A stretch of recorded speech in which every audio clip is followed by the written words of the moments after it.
Suman TV, నేను మీ Amarnath. Present మనం విశాఖపట్నంలో తిన్నాము. ఈరోజు మన ముందున్న గెస్ట్ డాక్టర్ అపర్ణ గారు, MBBS MD general physician. Present అనంతపురంలో అయితే కనుక ప్రాక్టీస్ చేస్తున్నటువంటి పరిస్థితి.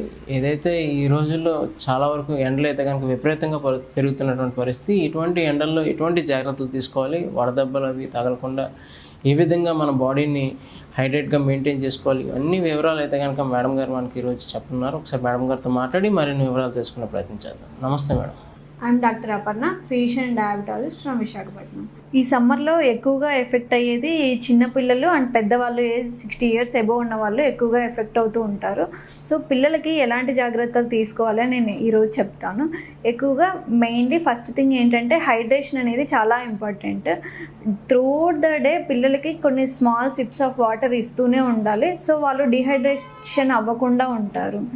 సెకండ్ థింగ్ ఏంటంటే ఎక్కువగా sugary juices, packaged fruit juices ఇలా ఉంటాయి. ఇవి అసలు పిల్లలకి ఇవ్వకూడదండి. మెయిన్గా అంటే న్యాచురల్ సోర్సెస్ ఉన్న అంటే లైక్ కోకోనట్ వాటర్ ఇలాంటివి ఇవ్వచ్చు, పిల్లలకి ఏమవ్వదు.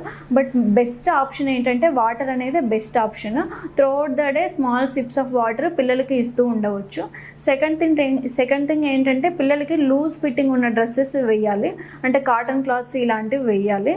ప్లస్ థర్డ్ థింగ్ ఏంటంటే 11 to 4 మధ్యలో పిల్లల్ని ఎక్కువగా బయటికి అవుట్డోర్ యాక్టివిటీస్ చేయనివ్వకుండా ఉండాలి.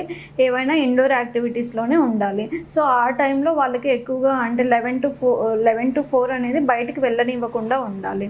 ఒకవేళ వెళ్ళినా కూడా హ్యాట్స్, క్యాప్స్ ఇలాంటివి యూజ్ చేయడం అనేది మంచిది. ఫోర్త్ థింగ్ ఏంటంటే పిల్లల స్కిన్ చాలా సెన్సిటివ్గా ఉంటుంది.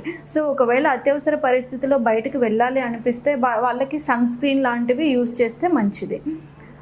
ఫిఫ్త్ థింగ్ ఏంటి అంటే ఒకవేళ వాళ్ళకి హీట్ స్ట్రోక్, హీట్ ఎగ్జాషన్ ఇలా ఏమైనా అంటే ఇలాంటి తగిలినప్పుడు ఎలాంటి సిమ్టమ్స్ ఉంటాయంటే పిల్లలలో ఎక్కువగా ఏడవడము, హై ఫీవరు, వామిటింగ్స్ ఇలా ఏవైనా మీకు లక్షణాలు కనిపిస్తే వెంటనే డాక్టర్ గారిని సంప్రదించండి.